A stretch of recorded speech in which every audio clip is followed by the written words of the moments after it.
warahmatullahi wabarakatuh.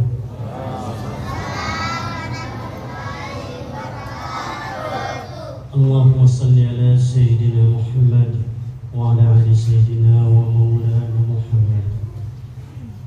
Yang kita hormati dan kita muliakan Tuan Pengurus Estate Danau, Tuan Salihuddin bin Rahmat. Seterusnya pada penolong pengurus Tuan Muhammad Hafiz dan juga Tuan Muhammad Hasbir. Seterusnya pada staf yang tak dapat kita sebutkan nama tanpa mengurangi rasa hormat. Seterusnya yang kita muliakan Ustaz jemputan kita yang kita datangkan daripada Tawau, Ustaz Muhammad Akbar Inas, yang akan nanti menyampaikan sambutan Maulidur Rasul ataupun hari kelahiran baginda sallallahu alaihi wasallam. Jadi diharapkan pada kita semua dapat mengetahui bagaimana baginda sallallahu alaihi wasallam dari lahir hinggalah dia menjadi seorang nabi yang begitu mulia, diutus oleh Allah Subhanahu wa taala, bukan hanya sekadar manusia, tetapi ianya seluruh alam semesta. Dan juga tak lupa juga pada seluruh masyarakat Estate Danau yang hadir pada malam hari ini. Terima kasih, sangat meriah, dan mudah-mudahan sambutan-sambutan yang akan datang kita lebih meriah lagi. Oleh itu, tanpa membuang masa, kita menjemput Ustadz jemputan kita, Ustadz Muhammad Akbar Inas. Dengan itu kita persilahkan.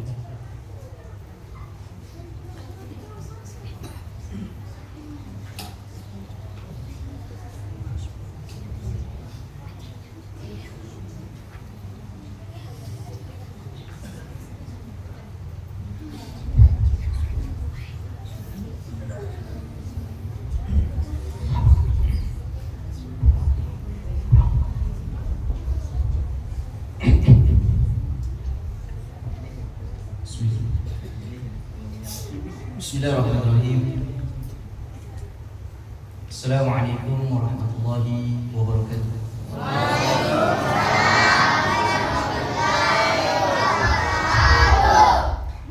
Masya Allah. Macam ada yang masih tidak kedengaran suaranya menjawab salam, mungkin tidak fokus ataupun dilalaikan oleh bau-bau makanan, ataupun mungkin masih lena dengan zikirnya mengantuk. Assalamualaikum warahmatullahi wabarakatuh.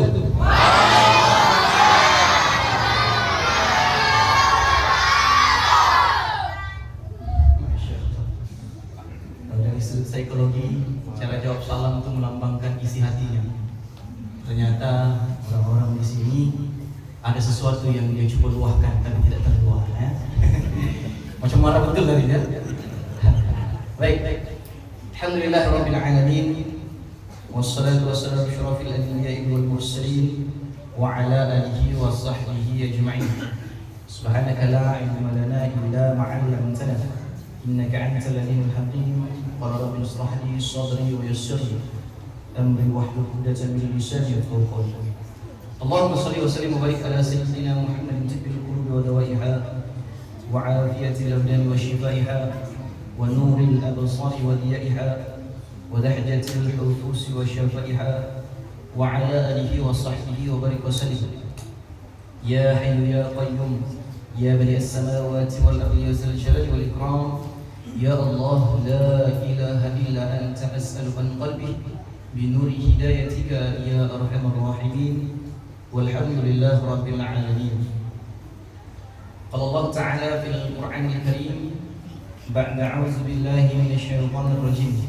Innal ladzina tawaffahumul malaikatu zalimina anfusihim qalu fima kuntum qalu kunna mustad'afina fil ardh qalu alam takun ardullahi wasi'atan fatuhajiru fiha fa ulaika ma'wahum jahannam wa sa'at masir. Sallallahu azim. Surah An-Nisa ayat 97, juzuk yang kelima, muka surat 94, baris kelima dari atas ujung tepi sebelah kiri. Bermaksud sesungguhnya sebelum mana seorang manusia itu dimatikan oleh Allah ataupun dicabut nyawanya oleh Allah, maka akan didatangkan malaikat untuk bertemu dengannya. Lalu bertanyalah malaikat itu dengan pertanyaan, fima kuntum, siapakah engkau? Kalau dalam kitab tafsir disebutkan fi ayyi syai'in fariqain kuntum amrid dinikum, siapakah engkau dan apakah yang telah engkau buat ketika mana engkau di dunia? Apakah yang telah engkau buat untuk bangsamu? Apa yang telah engkau buat untuk keluargamu? Apa yang telah engkau buat untuk suamimu? Apa yang telah engkau buat untuk istrimu? Apa yang telah engkau buat untuk anak-anakmu? Amrid dinikum, bahkan apa yang telah engkau buat untuk agama kamu? Lalu menjawablah mereka yang ditanya itu dengan pertanyaan, dengan jawaban, kami ini insan-insan yang lemah, yang tertindas di atas dunia ini, yang tertindas di atas muka bumi Allah ini. Lalu membalas kembali malaikat tersebut dengan pertanyaan, bukankah bumi Allah itu luas, yang membolehkan untuk engkau bergerak bebas, untuk engkau melakukan kebaikan di atas dunia ini? Tetapi kenapa engkau enggan? Kenapa engkau enggan dan memberikan berbagai jenis alasan? Maka orang-orang seperti kalian, tempat pengakhiran kalian tidak lain tidak bukan itulah neraka Jahannam. Wa sa'at masirah, seburuk-buruk tempat kembali. Wal iyazbillah min dzalik. Alhamdulillah, buat pertama dan selamanya bersyukur kita kehadirat Allah Subhanahu wa taala, karena dengan limpah rahmat kepada Allah Subhanahu wa taala, Allah masih lagi memberikan kita ruang dan peluang untuk sama-sama kita meneruskan perjuangan kehidupan kita di atas dunia yang kita tahu dunia ini hanya sementara. Bahkan kita tahu bahwa kehidupan yang Allah berikan kepada kita pada hari ini itu pun sementara. Dan kita yakin dan percaya kita semua ini akan kembali. Bahasa mudahnya ataupun bahasa kasarnya akan mati. Cuma sebab kita sudah tengok macam-macam tempat, kita tengok di berita tentang berita kematian, kita tengok di televisyen ada orang mati di atas kursi kerjanya, ada yang mati di atas jalan raya, ada yang mati ketika mana bermain game, ada yang mati waktunya mana scroll TikToknya, kan? Ada juga yang mati ketika mana azan berkumandang dia nak datang ke masjid, ada yang mati dalam keadaan jatuh di bilik air, ada yang mati di katil hospital, ada yang mati di rumahnya, kan? Macam-macam jenis kematian yang kita telah dengar. Kan? Tetapi itu kematian mereka, kematian kita tidak tahu seperti apa. Tapi yang kita tahu, kita semua ini akan mati. Kita semua akan mati. Tapi kita tidak tahu bagaimana keadaan mati kita. Tapi yang kita tahu, kita mau mati dalam keadaan yang baik. Jadi tuan-tuan yang dimuliakan Allah Subhanahu wa taala sekalian, hari ini Allah masih memberikan ruang, masih memberikan kita peluang untuk sama-sama kita meneruskan perjuangan kehidupan kita yang tersisa ini. Jadi bersyukurlah dengan apa yang telah Allah kurniakan kepada kita. Dengan ucapan sama-sama kita ucapkan alhamdulillah. Jadi baik tuan-tuan yang dimuliakan Allah Subhanahu wa taala sekalian, sebenarnya ini kali kedua saya datang bertemu dengan tuan-tuan di sini setelah mana setahun lepas saya berjumpa dengan tuan-tuan di sambutan yang sama. Tapi sambutan kali ini agak meriah sedikit. Bukan sekadar orang-orangnya meriah, tapi bau lauknya itu pun sangat meriah sampai ke sini. Sampai kita pun meriah. Apalah yang orang masaknya. Jadi alhamdulillah sangat meriah. Kita tengok pun jemaahnya pun sangat ramai. Mudah-mudahan dengan keramaian kita pada hari ini mendatangkan sedikit sebanyak ataupun mendatangkan rahmat, kekuatan dalam hati kita untuk sentiasa meramaikan, mengimarahkan masjid kita, yaitu Masjid Nurul Danu. Betul kan?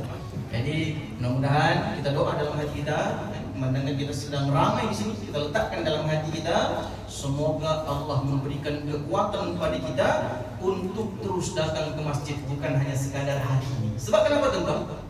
Sebab masjid ini adalah tempat yang paling terbaik untuk kita mendapatkan ketenangan yang mungkin kita tidak akan jumpa tenangnya di luar. Macam kita tengoklah kalau di masjid ada sesuatu ketenangan yang tidak kita jumpa di luar daripada masjid. Sampaikan kita tenang. Sebelum itu suara saya jelas ya? Ataupun dia punya eko yang terlalu kuat? Ini tes. Sedikit. Mungkin ekonya perlu dilembutkan sedikit. Sebab terlampau berdengung. Enggak juga kan? Baik. Jadi berkaitan dengan Allah telah menjadikan kita, Allah telah letakkan kita di sini, Allah mau kita rasakan ketenangan kita. Yang mana kita tahu bahwa ketenangan yang ada di dalam masjid kita tidak akan jumpa di luar daripada masjid.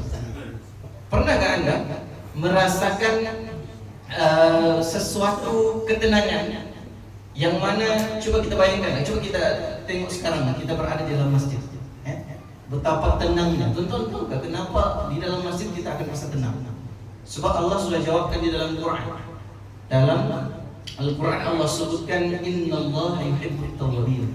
Allah kata, aku sangat mencintai, aku sangat sayang, aku sangat suka, aku sangat gemar, dan aku ingin memberikan dia ketenangan. Kepada siapa? Kepada mereka yang datang mendekat, yaitu datang mendekat ataupun bertaubat kepadaku. Bertaubat ni atas asal katanya dengan kata tawwab, yang bermaksud tidak pernah berhenti melakukan kebaikan, dan dia datang mendekat kepadaku. Jadi kita semua yang berada di sini sebenarnya kita sedang datang untuk mendekat kepada Allah. Sebab kita tahu kita ni pendosa. Jadi kita datang ke masjid, lalu Allah berikan satu ketenangan yang tidak akan kita jumpa di luar sana. Sampai tenangnya kita, tenang sampai di masjid itu tenang. Ada sudah Allah. Pernah tuan merasa waktu baru saya mula Ustaz ceramah, Ustaz Akbar baru ceramah, dia mula sudah dengan zikirnya. Zikirnya itu yang satu-satu, bukan yang subhanallah 33, enggak, dia satu-satu tapi jauh bezanya. Allah satu, baru satu, 5 menit kemudian Allah dua sudah. Itu berzikir. Sebab kenapa teman-teman? Sebab coba kita tengok waktu di masjid saja kita boleh tidur dalam keadaan duduk. Dalam keadaan duduk itu boleh tidur. Coba kalau kita di rumah, mana boleh kita tidur dulu? Mesti kita ambil bantal kita, ada bantal guling, ada selimut, tarik selimut, baru boleh tidur dengan tenang.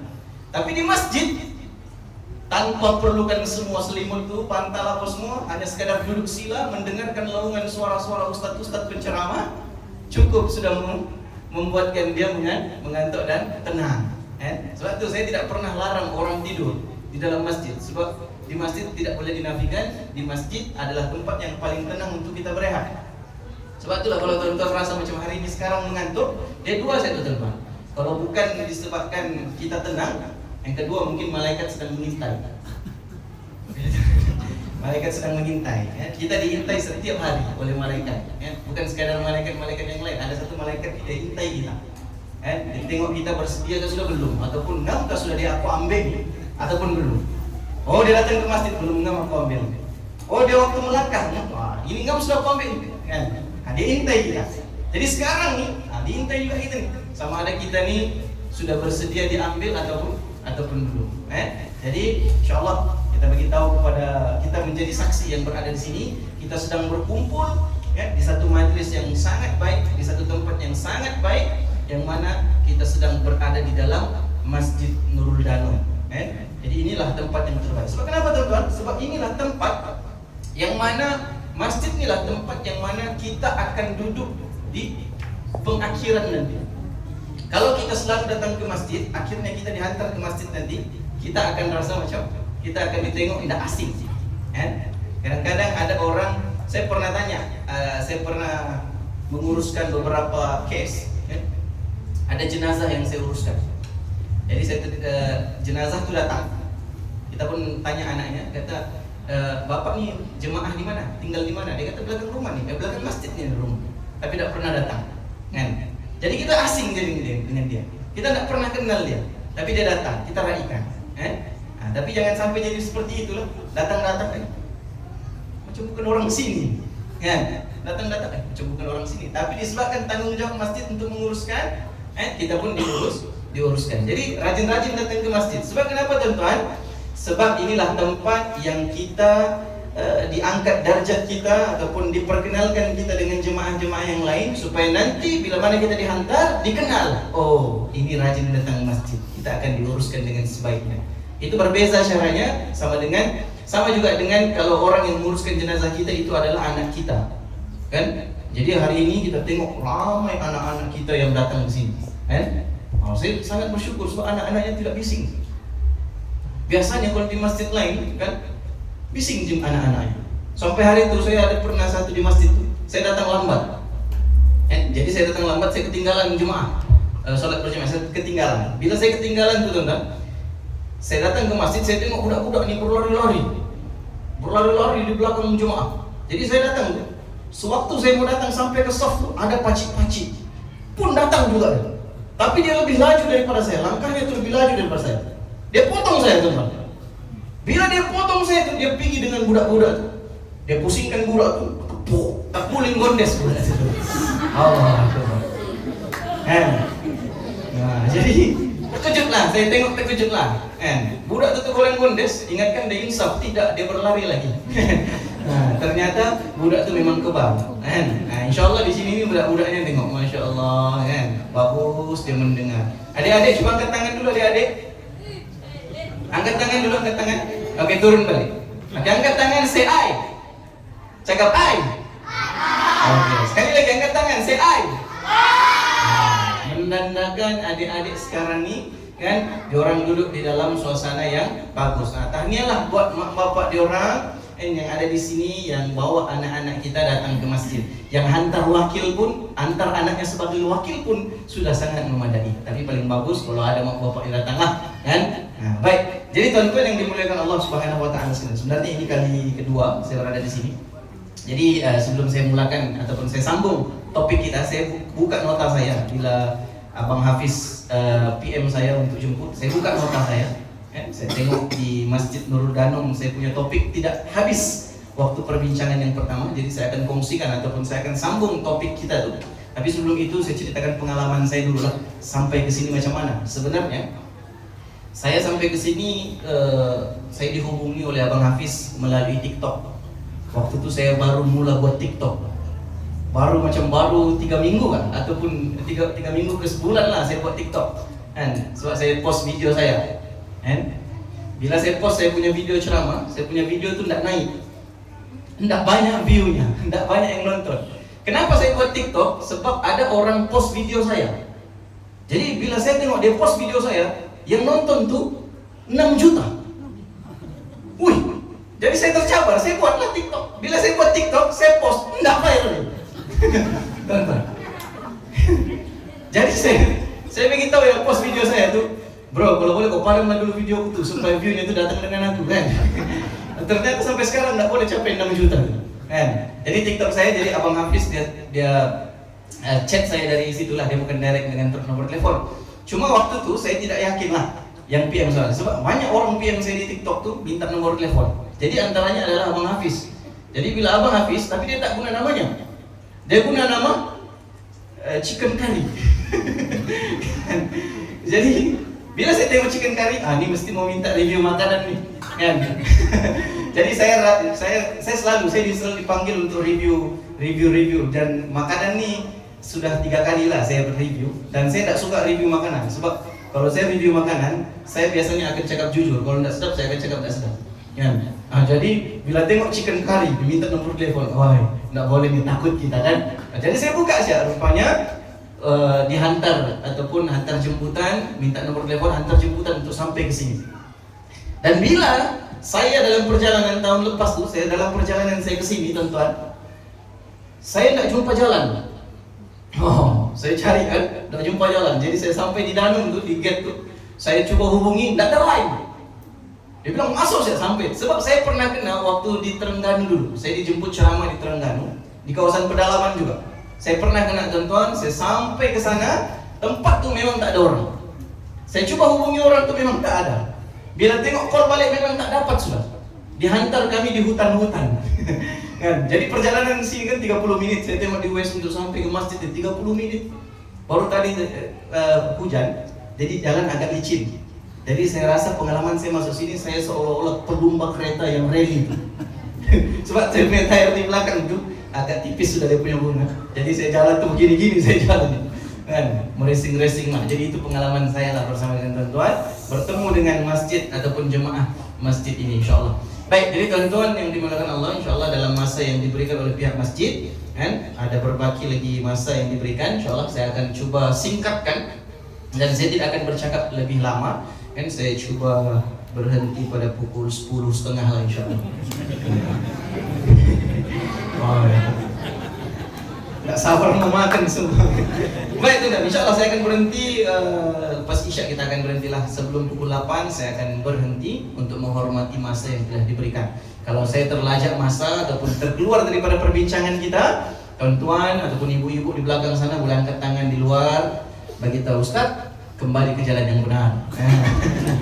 Baik, tuan-tuan yang dimuliakan Allah Subhanahu wa taala sekalian, sebenarnya bila mana saya buka saya punya nota dengan Masjid Nurul Danum ni, saya telah berhenti di perbincangan ataupun topik kewajiban mensyukuri nikmat Allah, dan kita telah berhenti di tafsir seruan ya. Tuan-tuan masih ingat kan? Tuan-tuan tak ingat. Sebab itu saya datang mau peringatkan tuan-tuan kembali. Jadi kita telah berhenti di seruan ya. Kita banyak, kalau dalam Quran kita akan jumpa banyak jenis seruan ya. Ya ayyuhalladzina amanu, ya ayyuhal kafirun, ya ayyuhan nas, ya ayyuhan mudzammil, ya ayyuhal mudaththir, macam-macam jenis. Jadi seruannya ini yang kita sudah bincangkan dan kita telah berhenti di seruan iya, sebab bila saya tengok nota saya, kita berhenti. Saya kalau balik lepas habis ceramah, saya balik ke rumah. Bila saya sampai ke rumah, saya tidak akan terus tidur. Saya akan buat nota saya dulu. Oke, di Masjid Nurul Danum ni, diorang sudah berhenti di sini. Untuk apa? Untuk kalau diorang jemput saya datang lagi, saya akan terus sambung di situ saja.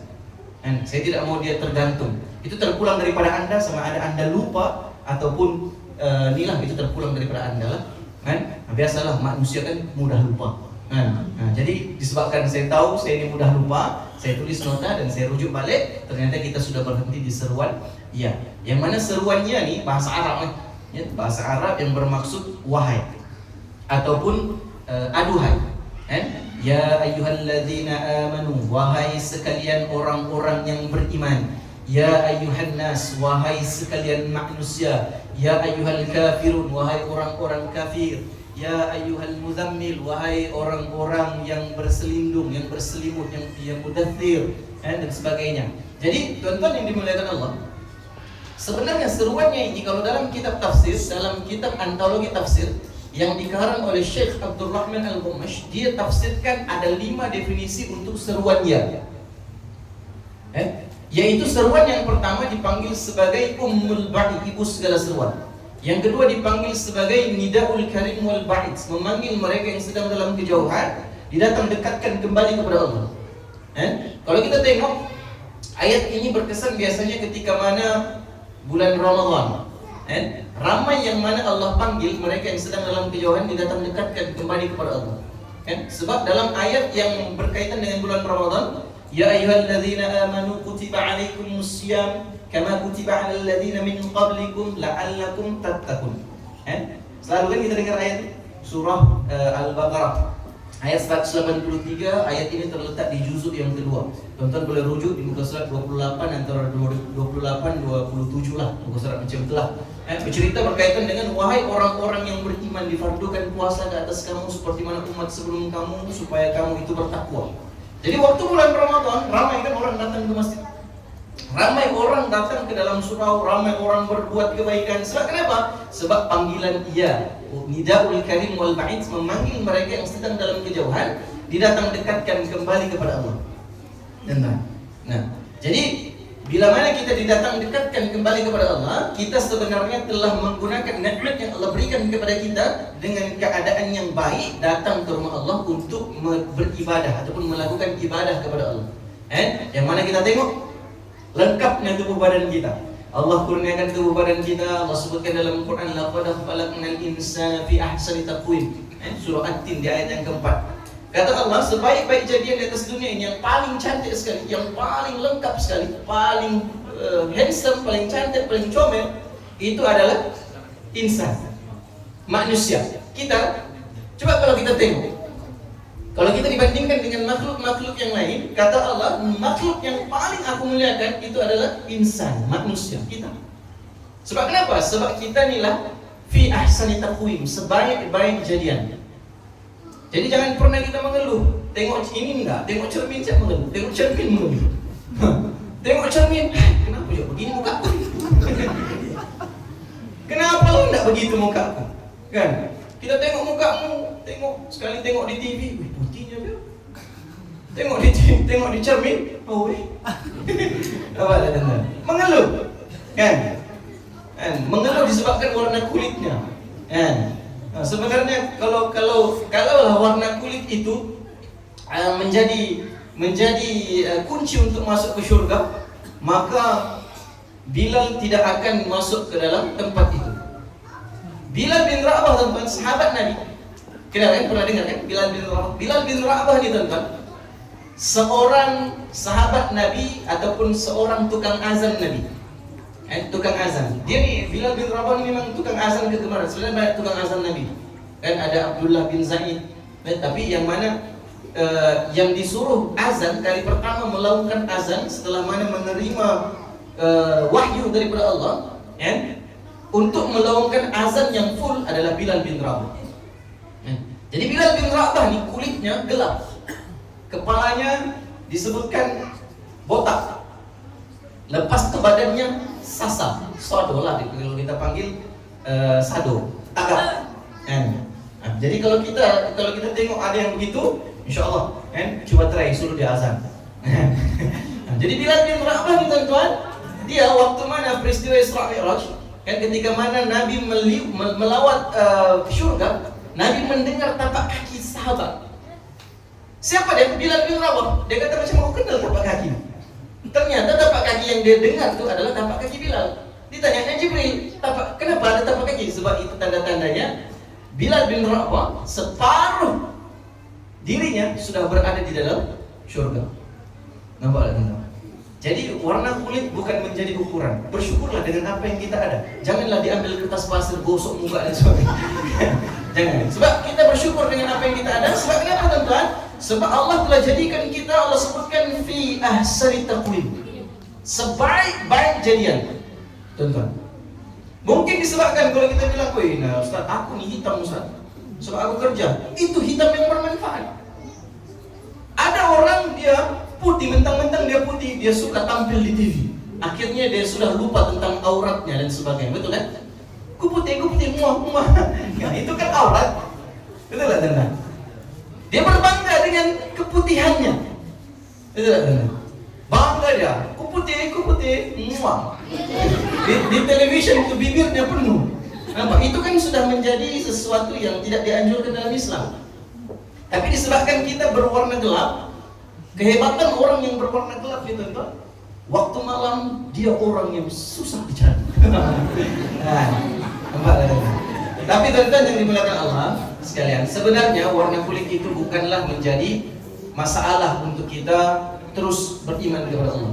Tuan-tuan, kalau kita selalu mengeluh dengan apa yang telah Allah kurniakan kepada kita, kita adalah orang-orang yang disebutkan dalam Al-Quran, dalam surah Ar-Rahman yang Allah ulang-ulangkan. Babi ayyi ala'i rabbikuma tukadziban. Manakah dia nikmat yang telah aku berikan kepada engkau, tapi engkau dustakan, engkau tidak bersyukur dengan nikmat itu. Nampak tak, tuan-tuan? Jadi tuan-tuan yang dimuliakan Allah, kita ni sudah dianggap sebagai orang yang cantik, orang yang baik, orang yang sempurna ciptaannya. Kalau kita bilang, Ustaz, minta maaf lah tuan-tuan, bercerita pasal kulit hitam pula, kan? So, saya pun kulit hitam juga.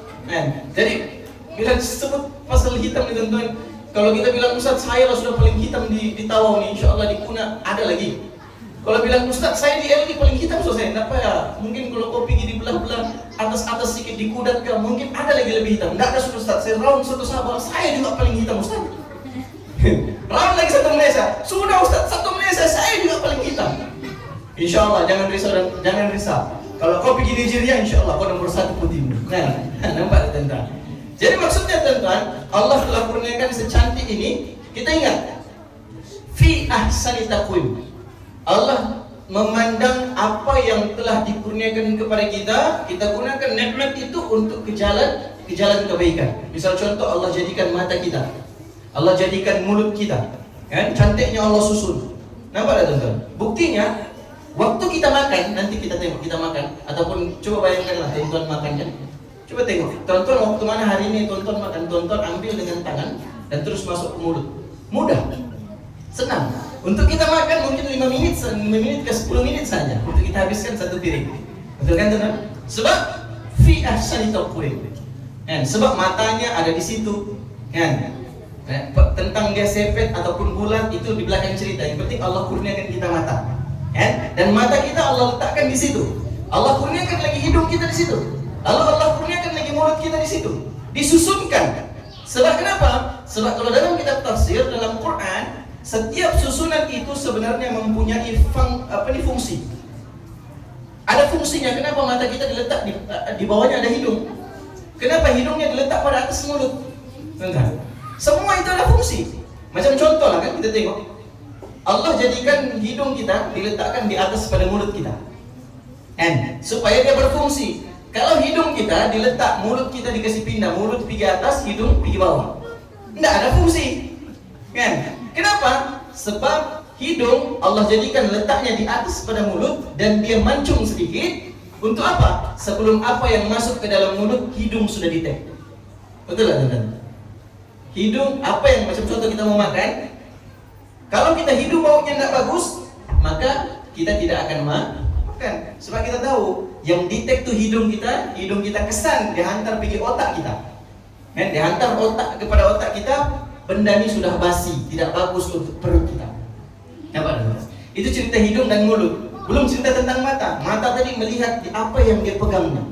Beginilah tuan-tuan. Coba kita pisahkan mata kita, dia letakkan dipisahlah daripada muka. Mata di atas sini, kan? Hidung di belakang.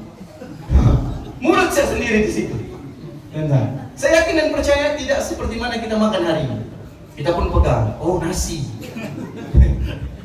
Betul kan nasi? Dia pun tengok. Oh, nasi. Tapi bagus kan nasi itu? Dia cium dulu. Bapak di belakang. Nah, sudah begitu baru dia masuk di mulut. Jadi banyak kerjanya, betul tak teman? Banyak kerja, kan? Nah, jadi lambat pergi kerja sebab gara-gara itu sudah. Tengok begini, pergi situ lagi baru makan. Ambil lagi lauknya, oh ayam, oh betul, enggak kambing, pergi cium lagi, bau lembu pula, kan? Macam-macam sudah dia punya masa. Jadi benda itu akan banyak kerjanya. Jadi Allah jadikan begitu. Tapi kita kena ingat, setiap fungsi yang Allah bagi kepada kita kena faham. Macam yang saya kongsikan kepada tuan-tuan, kalau tuan-tuan masih ingat, Allah menjadikan mata kita ada 2, telinga kita ada 2, tangan kita ada 2, kaki kita ada 2, mulut kita hanya ada 1. Adik-adik kena dengar. Kenapa Allah jadikan mulut kita ini 1 saja? Allah jadikan mata kita 2, telinga 2, tangan 2, kaki 2, mulut 1. Mata lebih banyak daripada mulut. Itu supaya kita lebih banyak melihat daripada bercakap. Allah jadikan telinga kita banyak daripada mulut, supaya kita lebih banyak mendengar daripada berbicara. Allah jadikan 2 tangan, 2 kaki, 1 mulut. Tangan kita lebih banyak daripada mulut, kaki kita lebih banyak daripada mulut. Supaya apa? Supaya kita lebih banyak bertindak, lebih banyak beramal, lebih banyak beribadah daripada hanya sekadar bercakap. Sebab kalau kita hanya sekadar bercakap tapi kita tidak buat apa yang kita cakapkan, Allah sangat benci orang-orang yang banyak bicara tapi sedikit pada amalannya. Sebab itu Allah jadikan mulut kita 1. Allah sebut dalam Quran, ya ayyuhalladzina amanu lima taquluna ma la taf'alun, kabura maqtan indallahi an taqulu ma la taf'alun. Surah As-Saff ayat 2 dan 3. Tuan-tuan boleh rujuk ayat ini dalam surah As-Saff di ayat 2 dan 3. Tuan-tuan boleh rujuk antara muka surat 551 552 gitu. Dalam ayat 2 dan 3 kata Allah, wahai orang-orang yang beriman, kenapa engkau memperkatakan sesuatu tapi engkau tidak buat? Kenapa engkau memperkatakan sesuatu tapi engkau tidak lakukan? Kenapa engkau nasihatkan kepada orang lain tentang sesuatu tapi engkau sendiri tidak buat? Allah sambung di ayat yang ketiga. Kalau kita rujuk kitab tafsir, di ayat ketiga surah As-Saff adalah ayat kemurkaan sungguh-sungguh oleh Allah. Kata Allah, sangat besar kebencianku kepada mereka yang banyak bicaranya, sedikit pada amalan. Yang memperkatakan sesuatu tapi dia tidak lakukan. Jadi tuan-tuan, sebab itulah Allah jadikan mulut kita satu. Kalau dua, sedangkan satu pun susahnya kita mau jaga. Betul tak tuan-tuan? Susah tak kita mau jaga? Kalau lelaki mungkin dia senang lah mau jaga. Kalau lelaki kita boleh jaga, tapi lelaki dia diuji dengan matanya. Sekarang nih Nabi sebutkan kalau kita tertengok auratnya perempuan, tundukkan pandanganmu dan istighfar kepada Allah, minta ampun. Pandang sekali, astagfirullahaladzim. Jangan pandang sudah. Pandang sekali kita panggil, ya betul rezeki. Tapi pandang yang kedua bukan sudah rezeki. Tapi kita tidak astagfirullahaladzim, astagfirullahaladzim, astagfirullahaladzim. Alhamdulillah. Astagfirullahaladzim itu patutnya tunduk sudah, hentikan. Kan macam juga ini sekarang itu pandangannya nyata. Sekarang banyak dugaan di telepon kita. Kita scroll, oh terpandang, laju-laju scroll. Tak sudah laju-laju jauh sudah. Pandai turun balik. Kan? Nah, itu tidak bagus. Kenapa teman? Itu lelaki, dia diuji dengan matanya. Tapi golongan selain daripada lelaki, apa mau sebut takut. Kan? Dia golongan selain daripada kaum lelaki, itu adalah mulutmu. Walaupun dia satu, inilah yang paling susah payah dia mau jaga. Betul tak teman-teman? Kau bayangkanlah kalau dua teman-teman, satu kiri satu kanan. Sedangkan satu ini pun susahnya tidak mau jaga, mau bercakap juga. Apalagi kalau dua, sebelah kiri bercakap, sebelah kanan tidak puas hati. Biar aku bercakap dulu sebentar kau. Melawan yang kiri boy. Jadi kenapa kau? Akhirnya bergaduh, buat gigit-gigit. Allah. Itu kalau dua. Nah, setakat ini pernah ada tuan-tuan tengok ada orang yang bermulut dua? Ada? Kalau ada saya mau tengok juga, saya mau tanya macam mana kau jaga mulutmu yang dua? Sebab satu ni pun susah yang kita mau jaga. Betul tak teman? Kita buat jahat, dicakap. Kita buat baik, dicakap juga. Kan? Kita beli baju baru, dicakap. Tidak beli baju, dicakap juga. Kita kawin awal, dicakap juga. Lambat kawin, dicakap juga. Kita beli telekung baru. Kau tengok telekungnya warna pink. Paling terang warnanya. Bukan pernah dicuci tuh 3 minggu sudah. Kau tengok tuh dia, cakap. Pokoknya kalau kita kawin, kan? Contoh lah kita kawin awal, dicakap. Itu kawin awal tuh, tidak ada lain, tidak ada bukan. Papa, kan? Kawin lambat, belum kawin dia, belum kawin. Tidak laku. Wah, kan? Kan? Sedangkan yang kawin dicakap, yang tidak kawin pun dicakap, apatah lagi yang kawin lagi. Betul tak? Wih kawin lagi, iya. Bercakap, pokoknya mulut kita nih Allah Akbar. Itu yang kita kena jaga. Bagaimana kita nak jaga mulut kita? Sentiasa memperingat ataupun sentiasa ingat kepada Allah. Masa waktu kita bagi laluan azan kan atau kita terus kan? Baik. Jadi teman-teman, bagaimana bila mana kita nak bercakap tentang sesuatu, kita kena beristighfar kepada Allah. Kalau teman-teman dengar rancangan saya panel motivasi RTM di Tawa FM. Setiap pagi saya punya suara berulang. Dan bila saya tengok saya punya episode, ada 60 episode yang sudah saya hantar. Saya tengok balik saya punya episode, semua episode saya banyak bercerita tentang mulut. Dengan kesalahan mulut, dengan kesalahan tutur kata, dengan kesalahan lidah, apa yang ada pada lidah dan sebagainya. Bila saya tengok saya punya 60 episode di RTM ataupun saya punya, kalau tuan-tuan boleh dengar, kalau tuan-tuan tidak percaya nanti tuan-tuan coba dengar di Tawa FM. Tuan-tuan boleh buka di Google, search ya Tawa FM live. Boleh tuh, setiap hari, setiap pagi jam 7.50 pagi. Saya pun baru perasan kemarin dulu. Bila saya tengok balik saya punya topik-topik tuh, saya tengok isi-isi saya semuanya berkaitan dengan hampir 60% lah. Semua saya bercerita tentang bahaya mulut. Kita tersilap cakap, kan? Pernah kan kita dengar gara-gara mulut badan binasa, kan? Nah, bahayanya mulut nih kalau kita tidak jaga ataupun tidak kawal. Sebab itulah kita nih kalau boleh apa yang kita sebelum kita keluarkan daripada mulut kita kena fikir dulu. Sebelum kita ada orang emosinya mendahului akalnya. Akhirnya bila emosinya mendahului akalnya, apa yang keluar daripada mulutnya tidak dengan menggunakan akalnya. Sebab itulah tuan-tuan, golongan lelaki dan golongan perempuan itu berbeza antara lelaki dan perempuan. Kalau perempuan dalam kehidupannya dia lebih banyak menggunakan perasaannya berbanding dengan akalnya. Nah, tuan-tuan boleh kesan yang sudah kawin itu tahulah, yang belum kawin sabar dulu ya. Jadi tuan-tuan, kalau lelaki dalam kehidupannya saya baru ditauliahkan pentauliahan antarabangsa NLP, Neuro Linguistic Programming. Tauliah saya berperingkat antarabangsa diterbangkan daripada Florida, USA. Jadi kami punya tugas adalah mengkaji tentang manusia. Nah, saya mengkaji tentang manusia. Kenapa kehidupan perempuan ataupun istri seperti ini dan kenapa suami seperti ini, teman-teman. Jadi sekarang ini kalau saya tengok di Sabah kan, peratusnya daripada 100%, 84% setelah perkahwinan mempunyai masalah rumah tangga. Di Sabah dan Sarawak, Borneo lah, 84% hubungan rumah tangga ada masalah. Dan antara masalah yang antara faktor utama masalah di dalam itu tidak ada pengajian agama. Di dalam keluarga itu tidak dititik beratkan tentang sholat, tentang agama lah, tentang tauhid, tentang ma'rifatullah dan sebagainya.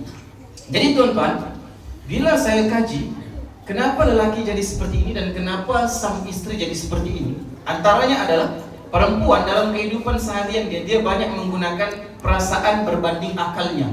Berbeza dengan lelaki. Lelaki dia banyak menggunakan, dia punya akal berbanding perasaan. Macam kita lah teman-teman. Kalau anak kita lambat balik ke rumah, kalau bapak-bapak kan, anak kita lambat balik ke rumah, kita tunggu anak kita di ruang tamu. Anak kita balik, nak dari mana kau? Kenapa lambat balik? Kan? Dia bilang lambat balik pak sebab susah bas tadi. Oh iyalah nak, bila kau mandi, bersiaplah kau berehat. Itulah sesimpel bapak.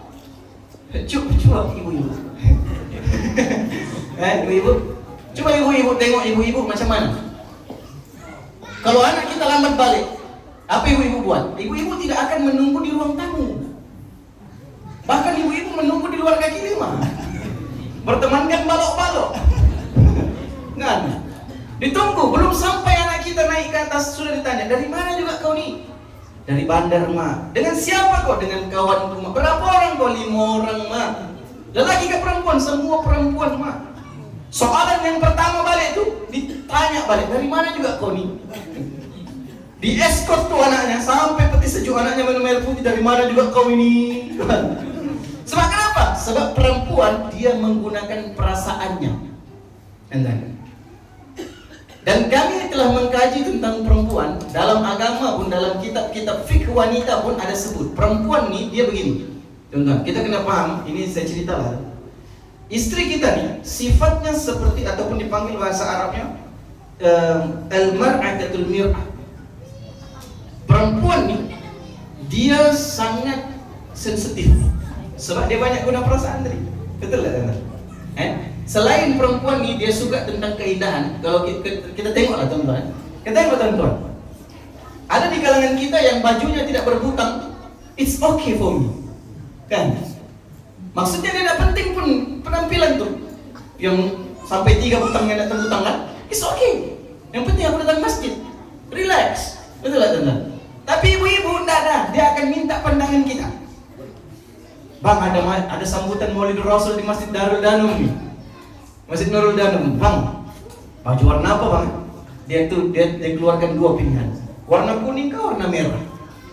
Kita nih pun terpaksa bagi jawaban, warna merah rasa cantik. Wih, nggak apa lah bang, warna kuning. Dia minta pandangan kita, tapi dia pilih yang itu juga. Kan? Ada sudah jawabannya warna kuning. Kita pun tunggu di luar. Tunggu-tunggu, keluar hijau. Betul tidak? Sebab dia suka dengan penampilan. Penampilannya dia utamakan. Dia suka dengan tampil dengan keindahan. Itu perempuan. Jadi kita kena raikan sebagai seorang suami, apa yang istri kita tanya, kita kena bagi. Tapi perempuan, sang istri kena paham. Kalau sang suami tidak mampu memberikan, jangan dipaksa. Sebab sang suami tahu apa yang terbaik untuk Anda. Itu.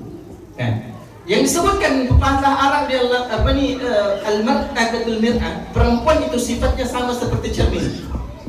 Cermin, tahu cermin? Cermin tempat yang kita bercermin tadi itu. Sebelum pergi masjid itu kan, si Pak Ustaz Lagung. Itu kan? Nah, itu cermin. Sifatnya pepatah Arab dia bilang sama seperti itu. Bagaimana? Coba diambilkan batu, dilempar pergi cermin. Cermin itu pecah. Persoalannya, bolehkah cermin itu disusun semula? Boleh kan, teman? Boleh. Boleh, tapi pantulannya tidak sesempurna yang asal. Begitulah perempuan, dia senang memaafkan, tapi sukar untuk melupakan. Betul kan, teman? Betul. Betul. Tuan-tuan, saya yakin dan percaya tuan-tuan yang sudah berpuluh tahun kawin, berbelas tahun kawin, saya yakin dan percaya hari ini perkara 10 tahun masih diingat. Kesalahan yang kau salah saya belikan ke slipper masih dia ungkit hari ini. Kau pergi beli sayur yang kau disuruh beli sayur, kan? Bang, belilah sayur warna apa? Warna apa sih? Kan, yang penting warna hijau. Kan, itu kan perempuan punya sifat, bang belikan sayur. Jadi kita nih masuk pergi situ, pergi pasar, punya banyak sayur. Kan, kita bawa sayur kangkung, sayur. Bang, saya bukan mau sayur kangkung, saya mau sayur bayam. Nampak nggak, teman? Dia nggak sebut detail. Macam kita lelaki, apa yang disuruh itu yang kita ambil. Bukan kita takut istri, tapi kita hormat pada istri kita. Kan? Ini disuruh, bang, abang pergi supermarket, tolong belikan saya satu mie cap udang. Oke, cap udang. Sampai supermarket, banyak cap udang. Kan? Cap udang, semua cap udang. Ini cap udang sini, cap udang kuna, cap udang eli. Yang mana satu nih? Di mie cap udang tuh sudah 30 menit memikir yang mana satu. Di call pula nggak dapat, jauh pula di Velcram, nggak masuk pula call nih. Kan? Jadi yang mana satu nih? Apa teman? Jadi kita nih dalam hubungan rumah tangga, teman-teman, yang pertama sekali untuk kita kena jaga sebaik yang mungkin, kita kena hargai pasangan kita sesungguhnya. Siapa yang kita ada, siapa yang kita sedang miliki hari ini, itulah orang yang kita berjanji seumur hidup. Di waktu mana kita diijab kabulkan dulu. Tuan-tuan ingat tak? Waktu diijab kabul, aku terima nikahnya. Bila tuan-tuan kata aku terima nikahnya, tuan-tuan sudah membuat satu sumpah bahwa tuan-tuan telah menerima satu makhluk yang paling unik di dunia ini, yaitu perempuan. Kita istrinya, kan? Jadi kalau dia bising kita, kalau macam kita lambat balik, apakah dia anggaplah itu sebagai zikir. Oh, berzikir biniku, alhamdulillah. Abang, alhamdulillah berzikir. Buat status WhatsApp, alhamdulillah hari ini zikir 30 kali untuk istriku. Contoh. Padahal istrinya meleter sudah. Nampak kan? Dalam rumah tangga nih, teman-teman, yang pertama sekali kita kena paham lah, kan? Itulah sumpah kita di awal dulu. Jadi kena saling memahami, kan? Jangan bergaduh. Sebab perempuan dia kalau dia bergaduh ataupun dia bertekad dengan kita, dia tidak guna akalnya sudah. Sebab itulah balik-balik, ceraikan aku. Aku ceraikan. Contoh lah tadi. Sebab kenapa? Sebab dia tahu hak cerai itu letak pada suami. Jadi dia makin mengada-ngada. Kan itu sifat perempuan, dia cari perhatian. Kalau dia bilang ceraikan, betul ya? Nah, tanya, betul. Ya, ceraikanlah. Makin rendah tuh. Betul kan? Ya, ceraikan. Betul. Dia tak mau pun sebenarnya. Dia sayang kita. Saya kena percaya, tuan-tuan mesti pernah menghadapi itu. Tuan-tuan, jangankan kata istri tuan-tuan, Oh, tuan-tuan tanya lah ustaz di luar sana. Termasuklah ustaz jangan di depan. Betul. Apa tuan-tuan? Bila saya tanya balik, betul kamu diceraikan? Enggak lah demensia. Kan? Enggak, tidak ada manusia ataupun tidak ada istri yang mau dilepaskan. Bila dia sebutkan sedemikian rupa tuan-tuan, ada sesuatu yang dia inginkan daripada Anda, tapi Anda tidak dapat tunaikan. Apa dia? Yang pertama sekali ikut kajian saya dan kawan-kawan saya punya tesis tentang ini. Kajiannya adalah berkaitan dengan peduli seorang suami pada istrinya. Dia berbeza pertanyaan suami yang memulakan pertanyaan dengan ngambeknya seorang istri. Apa ngambek? Merajutnya seorang istri yang hentak-hentak kaki itu. Kita biarkan saja. Pedulilah kau, pandai jawab dia sendiri. Itu silap kita. Kita sepatutnya kita tanya, kenapa sayang? Hari ini biasalah kalau tahun-tahun dulu ada lagi perkataan I love you sayang, I miss you sayang. Hari ini saya tidak pergi balik pun tidak apa-apa sayang. Itu kita kena hidupkan balik. Sebab kenapa tuan-tuan? Sebab inilah teman kita yang memberikan manfaat kepada kita di sana nanti, tuan-tuan. Jadi kita bercerita sudah tentang suami istri ini. Boleh, tidak masalah kan tuan-tuan? Jadi tuan-tuan sebenarnya dalam seruannya ini pun dia ada seruan yang paling bagus sekali, yaitu panggilan iya tadi.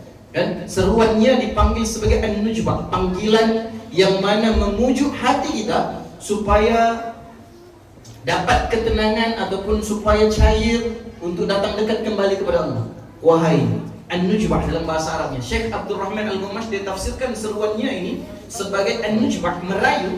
Dalam Quran Allah memujuk kita nih dengan menggunakan panggilannya berapa kali tuan-tuan? Tuan-tuan pernah gak buka Quran, tuan-tuan kira berapa kali seruannya dipanggil? Berapa kali huruf ba disebut? Tuan-tuan pernah gak kira? Kami dulu di madrasah, kami mengaji tafsir, kami wajib kira. Kami punya kajian, misal contoh seruan iya nih, setelah mana kami kira. Dalam Quran, 30 juzuk Quran itu, berapa kali seruannya di dalam Quran? Pernah tak tuan-tuan kira? Kalau kami dulu, kami kira. Jadi seruannya, ayyuha alladzina amanu, untuk seruannya Allah sebutkan di dalam Quran sebanyak 361 kali Allah sebutkan di dalam Al-Quran. Seruannya. Ya ayyuha alladzina amanu. Untuk seruannya Allah sebutkan sebanyak 361 kali Allah sebutkan dalam Quran. Ayyuha sebanyak 150 kali Allah sebutkan dalam Al-Quran. Alladzina sebanyak 1080 kali Allah sebutkan di dalam Al-Quran. Amanu sebanyak 258 kali Allah sebutkan di dalam Al-Quran. Untuk seruannya, wahai Allah pujuk hati manusia supaya kembali kepada Allah, berapa kali? Sebanyak 361 kali Allah sebut dalam Al-Quran. Saya pernah bertanya pada guru saya, kenapa banyak betul dipanggil manusia nih sampai 361 kali Allah sebutkan dalam Quran? Kata tok guru saya, hati manusia nih dia mudah lupa. Selain daripada keras, tapi dia mudah lupa. Tapi dalam kekerasannya ada satu kelembutan. Dengan pujukan dia boleh dilembutkan. Nampak tak teman? Jadi itulah yang disebutkan bila mana Allah panggil kita, ataupun kalau kita mau panggil istri kita, suami kita dengan panggilan wahai ini pun lagi bagus. Wahai istriku, wahai suamiku, dan sebagainya. Panggil. Sebab itu adalah panggilan yang boleh meruntuhkan ego kita, kan, dan meruntuhkan ego pasangan kita. Tuan-tuan. Jadi seruannya nih tuan-tuan, dia satu pujukan lah, rayuan, untuk kita melembutkan hati kita. Macamlah kita tengok tuan-tuan. Ada macam-macam jenis cara untuk kita memujuk hati kita. Ataupun ada macam-macam cara untuk kita memujuk istri kita, pujuk suami kita. Ada macam-macam cara lah. Ada yang caranya dengan menulis surat, menulis WhatsApp, ataupun menyanyikan lagu. Tapi jangan lagu-lagu sekarang lah, sebab lagu-lagu zaman sekarang tak sama macam lagu kita dulu tuan-tuan. Lagu-lagu dulu ilmiah semua. Perjalanan ini terasa sangat menyedihkan. Sedap kita dengar. Semuanya kita tengok di situ, semuanya ada nasihat-nasihat. Kawan coba dengar apa jawabnya ketika aku ditanya mengapa. Dia bercerita tentang betapa susahnya hidup di dunia ini. Kan? Bapak ibunya telah lama mati. Betapa susahnya hidup kalau tidak ada mak bapak dan sebagainya. Dia cerita. Tapi lagu-lagu hari ini, kita tengok tajuk siapa pun kita takut. Betul. Tajuknya Kurela dibenci. Bila masuk lagunya menghitung menunggu mati, tak perlu kau hitung mati jauh nanti. Itu baru lagu-lagu yang begitu. Kalau kita tengok lagu-lagu anak-anak kita sekarang, coba pantau tuan-tuan. Ini sebagai penutup lah. Coba tuan-tuan tengok kes-kes yang sedang berlaku di Malaysia. Yang kita sedang digemparkan yaitu kes adik Zara Khairini. Tuan-tuan, ini bukan satu kes yang kecil. Saya terlibat dalam bidang jaksa pendamai ataupun dalam bidang guaman. Kawan-kawan saya ramai dalam bidang itu. Dan saya pernah terlibat dengan kes-kes ini. Kes adik Zara Khairini ini adalah kes yang berprofil tinggi, yang bukan hanya sekadar di Malaysia saja tahu, tapi seluruh dunia sudah tahu. Hampir seluruh dunia. Dan saya tengok banyak sudah influencer daripada luar negara yang sudah buka mulut mempersoalkan tentang kes adik Zara Khairini. Dan kalau kita tengok, dia berbalik juga dengan apa yang telah berlaku kepada adik Zara Khairini, yaitu tentang bully. Tuan-tuan, bully ini dia bermula bukan hanya sekadar pada alam nyata, tapi dia berlaku di alam maya. Macam sekarang kita tengok ada orang yang menggunakan stiker-stiker menggunakan muka kita. Kadang-kadang ada dia gunakan muka suaminya sebagai stiker. Tentu suaminya tengah marah, digambarnya dijadikan stiker dengan caption aku marah nih. Itu pun dianggap sebagai bully. Dan saya yakin dan percaya anak-anak kita sudah bebas memegang telepon. Teman-teman, saya sekarang memang aktif berceramah motivasi di sekolah-sekolah. Sekolah rendah kah, sekolah menengah kah, sekolah agama kah, college kah, university. Saya sekarang sedang bergiat aktif di dalam dunia motivasi bersama dengan student. Jadi bila saya tengok antara masalah-masalah, biasanya kalau sekolah lepas dia panggil saya ceramah, dia akan ada program susulan. Apa dia dipanggil sebagai mental therapy ataupun memulihkan mental pelajar. Jadi bila saya tengok hasil kajian saya, yang menghancurkan pelajar pada hari ini paling banyak itu adalah bermula daripada telefon bimbit. Dan ada kes yang saya dapat di dalam telefon bimbit itu, pergaulan terlalu bebas. Kita tidak izinkan dia untuk berjumpa dengan kawannya, tapi dia mampu berjumpa di alam maya. Dan di alam maya itu sampai ada grup. Saya tengok macam sekarang kita digemparkan di Malaysia, sudah ditemui admin grup seks, grup yang menjual tubuh. Adminnya perempuan berusia 12 tahun, pelajar perempuan.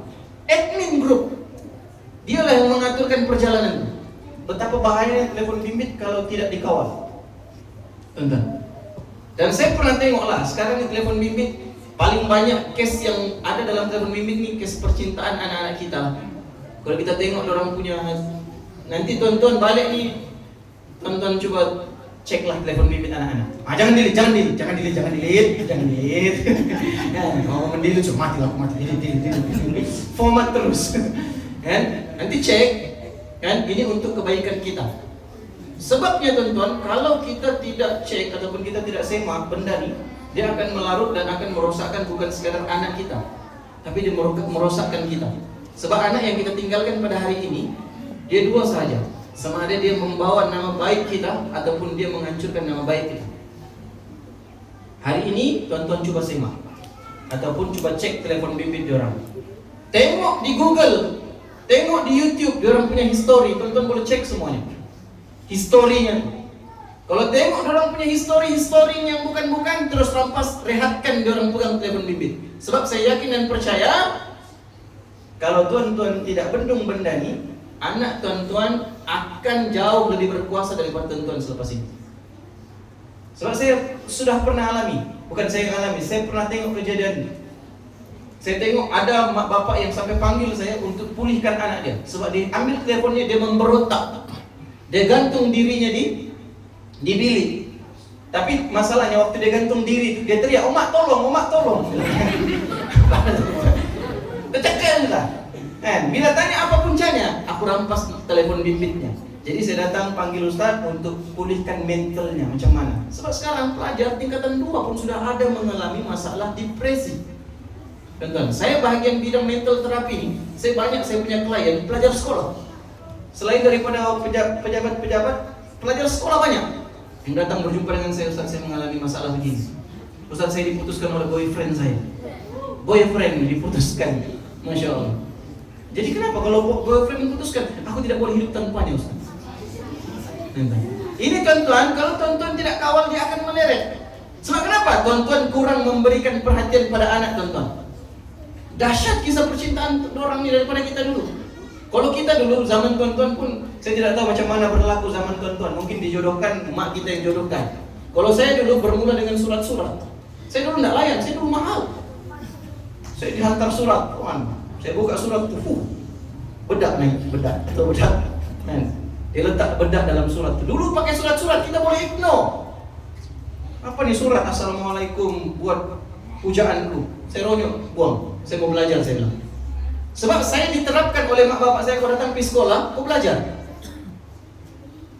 Tidak pernah kita pesan pada anak-anak kita, yang kita mesti kita pesan, nak kalau kau pergi sekolah, belajar kau bagus-bagus. Itu kan tuan-tuan pesan. Mana ada kita pesan, nak kau pergi sekolah kau cari cewek 2. Tidak ada.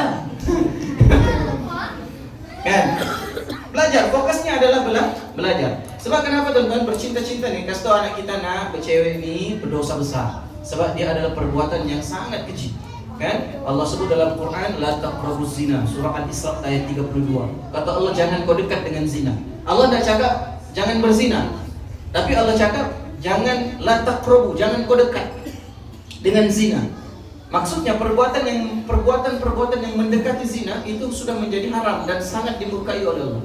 Tuan-tuan kena jagalah anak-anak tuan-tuan. Inilah peluang saya memberitahu kepada tuan-tuan tentang perkara ini. Sebab saya sudah terlibat dalam benda ini, berhadapan dengan pelajar-pelajar yang bermasalah, tuan-tuan. Pupuk hati diorang, kenapa diorang cari orang lain untuk diorang disayang oleh orang lain? Mungkin disebabkan dia tidak dapat rasa kasih daripada tuan-tuan. Dia tidak dapat rasa kasih daripada Allah. Dia tidak paham bagaimana rasa kasih Nabi Muhammad SAW menurunkan kasih kepada dia. Dia tidak rasa. Macam kita hari ini, kita datang ke masjid disebabkan kasih sayang daripada Nabi, kasih sayang daripada Allah. Nabi berjuang daripada dulu, bertikam berbunuhan, ramai sahabat-sahabat yang terkorban, pertumpahan darah, banyak sungguh-sungguh dan sebagainya. Untuk apa? Untuk umatnya pada hari ini merasai sungguh-sungguh apa yang dia perjuangkan waktu dulu. Nabi berperang, pertahankan agama Islam sampai kita dapat hebatnya Islam pada hari ini disebabkan perjuangan daripada Nabi. Kita mesti tekankan tentang itu. Bagi tahu Nabi dulu berperang-perang, sampai sahabatnya mati, sampai kawan-kawannya mati. Untuk apa? Untuk dia perjuangkan Islam. Kenapa? Islam itu yang kita rasa pada hari ini. Kita kena bagi paham anak kita tentang itu. Sebab itulah Anda sebutkan tadi berkaitan dengan perhubungan rumah tangga. Kalau ada cerai berai ataupun ada masalah yang berlaku dalam rumah tangga, itu kita kena kembali kepada pokok pangkalnya, yaitu Allah yang mempertemukan istri dan suami, yaitu Allah. Kita kena berbalik padanya, ya Allah, Engkau berikanlah petunjuk pada kami. Memang tuan-tuan bilang cerai ini memang sangat ada dalam Islam, tapi kita kena paham, bila terlafaznya cerai, dia menggoncang langit Allah. Menggoncang langit Allah menandakan itu adalah perkara yang sah tapi dibenci oleh Allah. Kita kena paham yang itu. Bukanlah bilang orang selagi masih boleh dibantu ataupun selagi masih boleh diperbaiki rumah tangga kita, perbaiki. Kasih cantik dan sebagainya. Itu bagaimana? Dengan memperkuatkan pengetahuan kita tentang agama di dalam rumah tangga. Sentiasa peringatkan istri kita, sentiasa peringatkan. Lagi-lagi tentang sholat, tentang. Sebab itulah EJK Masjid Nurul Danau ataupun kita punya pegawai-pegawai di sini buat majlis seperti ini. Majlis dikumpulkan rakyat-rakyat ataupun dikumpulkan masyarakat di sekitar sini untuk apa? Untuk mereka faham. Di sini tempat yang paling terbaik untuk kita percantikkan hubungan kita bukan sekadar dengan istri tapi dengan Allah kita. Dengan suami tetapi dengan Allah juga. Dan bahkan kita meramaikan ataupun mengeratkan silaturahim di kalangan kita. Jadi tuan-tuan, lepas ni tuan-tuan, kita kena sentiasa datang ke masjid. Sebab kalau orang yang tidak datang ke masjid sebagai penutup lah tuan-tuan ya. Sebagai penutup, ini betul-betul tutup sudah. Macam orang lama pula habis sudah bawa ikan juga. Macam ada sudah bawa ayam nih habis sudah ibu-ibu ditapau kan. Ini sebagai penutup. Tuan-tuan tahu tak? definisi ataupun ada seorang ulama Nusantara, dia mentafsirkan orang yang malas melakukan sholat ataupun yang tidak mau datang sholat di dalam rumah Allah, itu adalah orang-orang yang sedang lupa daratan, sedang lupa dirinya bahwa dia itu adalah hamba Allah, ataupun dia sedang sombong. Dan orang-orang sombong nih teman-teman, peristiwa orang sombong di akhirat nanti, ini belum sampai di akhirat. Kita ada fasanya, nanti satu hari nanti kita akan dimatikan oleh Allah. Bumi ini akan diratakan. Lalu ada zaman kebangkitan. Kita dibangkitkan semula. Bila kita dibangkitkan semula, sebelum mencapai di tempat yang terakhir, ada golongan yang diistimewakan oleh Allah kepada neraka untuk tarik 3 golongan ini. Di sini kita tengok. Dalam hadis disebutkan tuan-tuan, waktu mana kita dikumpulkan di mahsyar, kita akan dikumpulkan semua orang di situ. Semua orang, jiran kita, cikgu kita, mak kita, istri kita, pokoknya semua. Yang sudah terkubur dihidupkan kembali, dibangkitkan kembali. Kan kalau kita tengok dalam surah Zalzalah ada cerita berkaitan dengan kegoncangan bumi. Waktu itu bergoncang bumi, kan sampai mengeluarkan apa yang ada di atas, apa yang ada di dalam bumi, di perut bumi terkeluar, dan apa yang ada di atas langit semuanya jatuh. Kan jatuh dan keluar, jatuh dan keluar, jatuh dan keluar. Pokoknya bergoncang sungguh. Dan waktu itu teman-teman, kita setelah mana peristiwa itu berlaku, setelah mana kita dimatikan, lalu dibangkitkan kembali kita. Bila kita dibangkitkan, kita dikumpulkan di satu tempat yang namanya padang mahsyar. Di padang mahsyar ini, dia kawasan yang luas dan ada satu laluan, yang mana laluan itu dipanggil sebagai titian sirat. Titian sirat di dalam kitab Sairul Salikin di jilid yang ketiga, kan dia bercerita tentang bentuk titian sirat ini adalah seperti sehelai rambut kita dibelahkan 7. Itu kekuasaan Allah macam mana, itu benda ghaib, kita tak tahu. Tapi yang pasti kita akan lalu benda itu. Kata Nabi, udkhulu habis salamin aminin. Bila kau berjaya melintas titian itu, maka masuklah kau ke syurga dalam keadaan yang aman. Selepas daripada titian sirat, itu titian yang terakhir. Selepas dari situ kau berjaya melangkah, maka masuklah ke syurga, kata Nabi, dengan keadaan yang aman. Udkhulu habis salamin aminin. Masuklah kau ke syurga dalam keadaan kau bersenang lenang, yang tenang dan aman. Masuk. Tapi bila kau tidak berjaya melintas, ketahuilah bahwa di bawah titian sirat itu ada yang dipanggil sebagai neraka jahanam. Kita tahu neraka ini ada lapisan-lapisannya, dan lapisan yang paling atas adalah dipanggil sebagai neraka jahanam.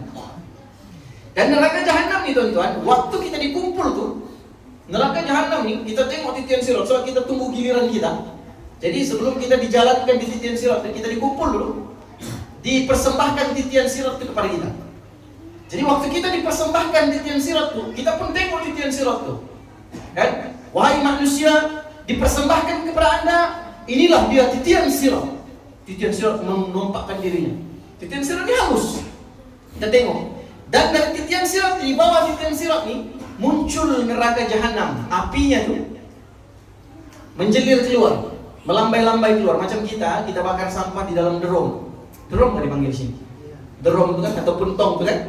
Dibakar sampah, so kita tengok apinya keluar masuk. Neraka jahanam nih, waktu kita dipersembahkan titian sirat, neraka jahanam nih dia keluar. Dia keluar begitu, keluar melambai-lambai. Bukan hanya sekadar melambai, tapi disebutkan diberikan dia neraka jahanam ini bersuara. Diizinkan dia oleh Allah untuk bersuara. Dia panggil pengikutnya. Dia kata apa? Aina atba'i? Aina man sayahtarikuna fiyya? Wukiltu bisalat kullu jabbarin anit wa man ja'ala ma'allahi ilahan akhar sani'u atta ma fina wa bil musawwir. Dia kata apa tuan-tuan? Waktu titian siratnya keluar, dia panggil pengikutnya, dia kata aina atba'i? Manakah dia pengikut-pengikutku? Manakah dia yang selama ini aku tunggu-tunggu? Manakah dia yang selama ini aku inginkan? Aina man sayahtarikuna fiyya? Manakah dia yang bakal terbakar dan bakal dibakar bersama denganku? Waktu itu tuan-tuan, kita yang tengok api neraka nih, neraka jahanam, kita takut. Kita takut tengok neraka nih tuan-tuan. Sampai kita balik, kita bagi tahu pada Allah, ya Allah tolong kembalikan aku ke dunia. Hidupkan balik aku ya Allah. Allah balas tak boleh sudah. Tak boleh sudah. Hidupkan balik aku ya Allah. Allah kata tak boleh. Hidupkan, tolonglah ya Allah, kembalikan aku ke dunia. Aku janji bila kau bagi aku kembali ke dunia, aku akan beribadah kepada engkau 24 jam. Kata Allah tak boleh sudah. Aku sudah bagi kau masa lama dulu. Apa yang kau buat? Apa yang kau buat? Waktu azan berkumandang dulu kau tak dengar. Waktu ada panggilan sambutan Maulidur Rasul kau tak datang. Waktu ada program-program kebaikan kau pun tak datang. Hari ini baru kau merayu tidak? Jadi neraka itu dia panggil kita, manakah dia yang akan dibakar bersama denganku?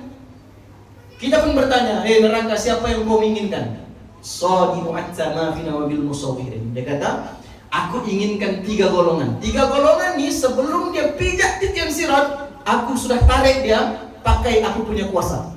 Sebab kenapa? Allah sudah wakiltu bitalas, kata Allah. Wakiltu, telah diwakilkan kepada aku, kata neraka, telah diwakilkan kepada aku oleh Allah untuk tarik 3 golongan.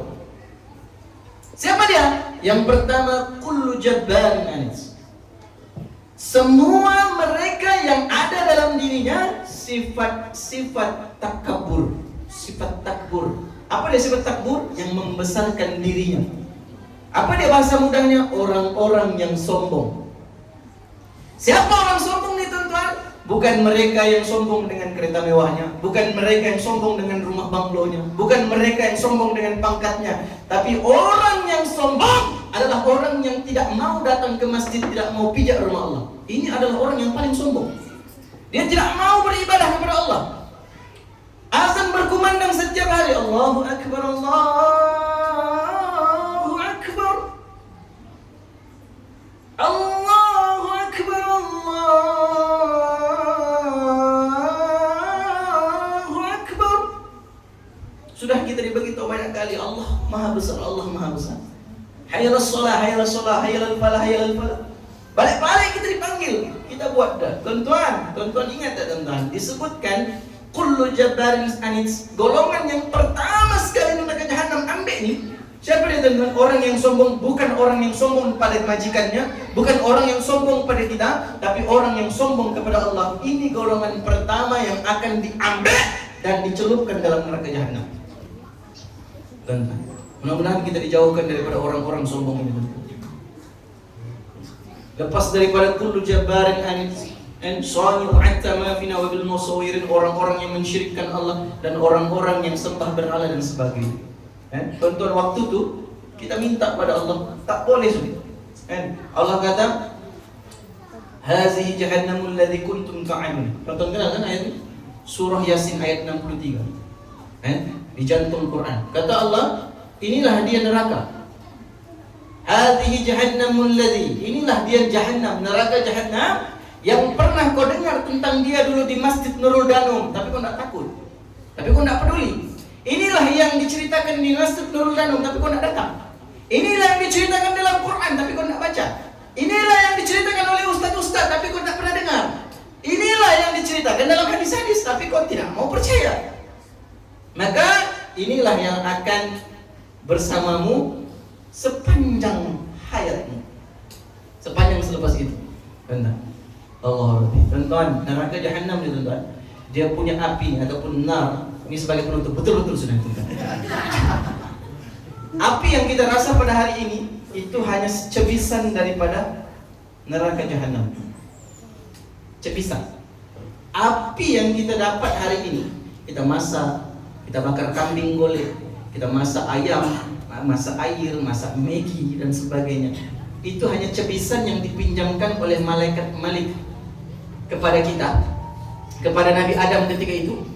Dipinjamkan ketika mana diturunkan di dunia. Hancur beberapa kawasan, akhirnya diangkat balik. Dan akhirnya kesan-kesan itulah yang sekarang kita tengah pakai. Yang dipanggil sebagai api-api tadi, itu adalah cebisan sahaja. Kalau disebutkan tentang neraka, saya tidak boleh ceritakan lebih-lebih, sebab takut nanti tuan-tuan kata saya ni menakut-nakutkan tuan-tuan. Tapi tuan-tuan, kalau tuan-tuan buka di YouTube, lagi banyak yang menakutkan. Kan, bentar. Jadi tuan-tuan tengoklah, tuan-tuan baca Quran. Kalau tuan-tuan menghayati Quran, dalam Quran tuh lagi banyak menceritakan tentang neraka. Kan? Dan kita tahu, kita yakin dan percaya bahwa neraka itu ada. Dan yang pasti orang-orang yang tidak beriman kepada Allah, orang-orang yang sombong kepada Allah, itulah orang-orang yang akan masuk ke neraka. Kan? Jadi mudah-mudahan tuan-tuan semua yang berada di sini menjadi saksi kepada kita semua, kan, adalah orang-orang yang dilindungi oleh Allah daripada tersentuh sedikit pun ataupun anginnya pun. Mudah-mudahan kita dilindungi daripada tersentuh api neraka. Amin ya rabbal alamin. Jadi tuan-tuan, betul sudah kan? Terakhir sudah tuh penutup sudah. Jadi tuan-tuan yang dimuliakan Allah, mungkin sekadar itu saja. Karena rasa tidak sempat mau bercerita panjang sebab ada soalan-soalan yang tertinggal. Ada 3 soalan yang saya dapat daripada mas jemaahnya. Kan? Jadi saya tidak sempat, melainkan tuan-tuan masih bilang boleh, kita coba jawabkan satu soalan lah. Boleh. Oke, ini betul-betul terakhir sudah. Baik tuan-tuan, ini soalan ini penting lah sebab DPM saya, dia kata ada 5 soalan, saya coba pilih dulu. Bagaimana untuk kita konsisten dalam kata? Oke. Abang saya punya istri lain. Tolong terangkan apa itu makmum masbuk dan makmum muafiq. Nah, ini mungkin ambil masa sedikit lah sebab saya memerlukan model-model. Boleh? 10 menit lah, 10 menit. Boleh kata teman? Kalau nggak boleh saya tutup sekarang. Boleh. Baik, teman-teman. Oke, saya perlukan Abang Hafiz lah. Abang Hafiz. Siapa lagi? Ada lagi? Saya perlukan 3 orang di depan. Lima.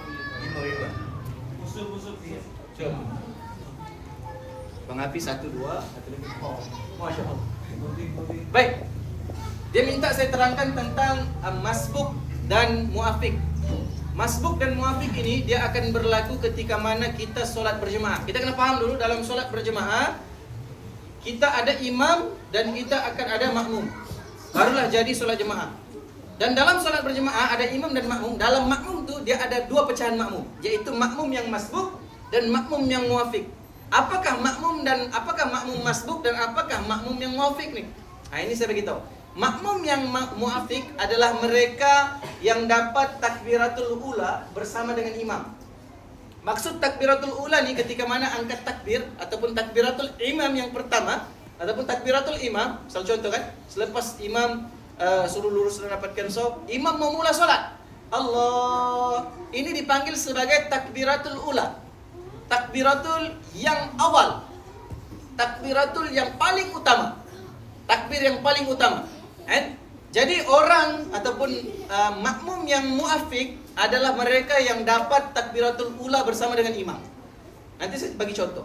Makmum yang masbuk pula adalah mereka yang tidak dapat ataupun tidak sempat melakukan ataupun tidak dapat takbiratul ula bersama dengan imam.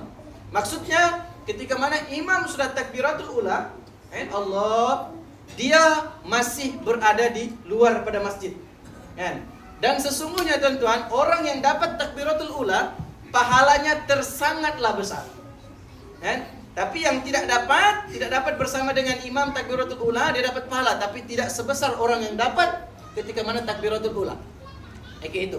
Baik, jadi sekarang imam. Oke, begini lah ya. Menghadap apa ya? Menghadap sini lah. Baik.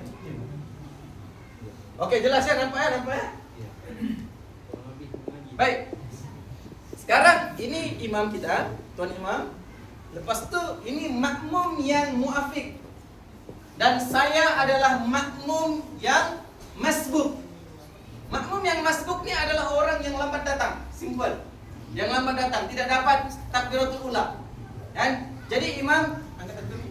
Imam mulakan solat. Oke. Yang makmum muafiq pun angkat. Oke, jadi imam sudah dapat takbiratul, sudah mula start solat, saya masih di luar. Bilang orang masih matoge di luar, ya. Saya pun dalam perjalanan masuk. Bila saya dalam perjalanan masuk, saya adalah makmum yang masbuk. Paham ya setakat ini? Dan masalah makmum yang masbuk biasanya timbul persoalan. Biasa kalau tuan-tuan Sebenarnya masbuk dan muwafiq ini dia ada kitab sendiri yang dikarang oleh Imam Hasan bin, adalah kitab makmum, masalah makmum, masbuk dan muwafiq, Hasan bin Ahmad. Tonton boleh rujuk nanti. Tengok, saya ada kitab tuh. Kalau saya diizinkan nanti kita buka kitab itulah di sini. Tapi janganlah hari-hari.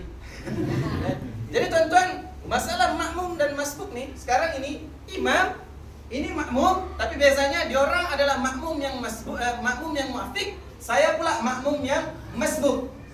Jadi apa kelebihan yang ada pada makmum yang masbuk? Walaupun kurang pahalanya. Contoh, imam sudah mau ruku. Contohlah dia baru masuk, Allahu Akbar, dia baru membaca Fatihah, Bismillahirrahmanirrahim, imam pun ruku. Ini pun makmum masbuk pun, yang muwafiq pun ruku. Jadi saya tidak sempat baca Fatihah. Untuk dapatkan bersama dengan imam, saya potong Fatihah saya, tidak kasih habis, saya terus masuk. Supaya saya boleh bangkit nanti keren. Jadi tuan-tuan, bila saya kalau saya tidak terus masuk pergi bersama dengan imam, akhirnya imam bangkit, saya baru masuk, saya dapat masuk berjemaah dengan diorang, tapi saya tidak dapat rakaat bersama dengan diorang. Paham nggak? Betul ya, paham ya?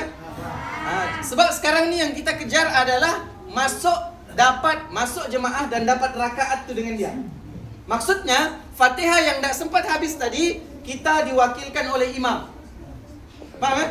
Kita diwakilkan, Fatihah kita diwakilkan oleh imam. Baik, sekali lagi. Allah. Oke. Lepas itu makmum yang muwafiq, saya pun baru masuk, masbuk.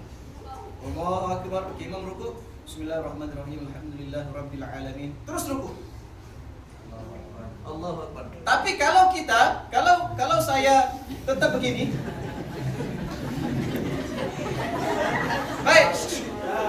Kalau saya tetap tidak mau habiskan Al-Fatihah, kan? Bismillahirrahmanirrahim, alhamdulillah. Oke, terus ruku. Oke, i'tidal. Alhamdulillahirabbil alamin. Oke, di sini baru kita ruku. Kita tetap dapat masuk berjemaah dengan diorang, tapi kita sudah tidak dapat rakaat bersama dengan diorang. Paham ya? Kita tidak dapat rakaat tuh, tapi tetap dapat masuk, tapi tidak dapat rakaat tadi. Jadi kalau yang masbuk biasa dia akan kejar. Pokoknya dia tahu sudah dia masbuk, dia angkat sudah skirtnya tinggi-tinggi. Dia lari sudah pecet tuh. Kan lari, dia kejar yang itu.